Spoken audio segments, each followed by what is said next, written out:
wabarakatuh. Selamat pagi, Polantas Aceh hadir. Bersama saya Bribtu Kona Ivani dari Satuan Lalu Lintas Polres Suku Salam melaporkan tepat di depan Pos Ops Pelayanan Ketupat Selawah 2024 Selasa 9 April 2024 pukul 09.00 waktu Indonesia bagian Barat.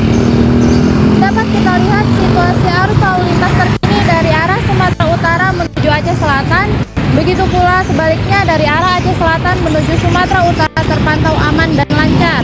Kami juga menghimbau kepada para pengguna jalan untuk tetap berhati-hati karena terdapat 2 jalan amblas di jalan nasional, yaitu di Desa Cepu, Kecamatan Penanggalan, dan juga di Desa Tangga Besi, Kecamatan Simpang Kiri, Kota Suku Salam. Kami juga menginformasikan kepada pengguna jalan untuk selalu berhati-hati dalam berkendara dan mematuhi peraturan berlalu lintas agar terciptanya Kamsotipcar lantas yang aman dan nyaman. Dan kami juga menghimbau kepada mobil barang dilarang keras untuk membawa orang karena dapat menyebabkan kecelakaan lalu lintas. Kami Satuan Lalu Lintas Polres Suku Salam mengucapkan Selamat Hari Raya Idul Fitri 1445 Hijriah. Mohon maaf lahir dan batin. Polantas Aceh hadir. Wassalamualaikum warahmatullahi wabarakatuh.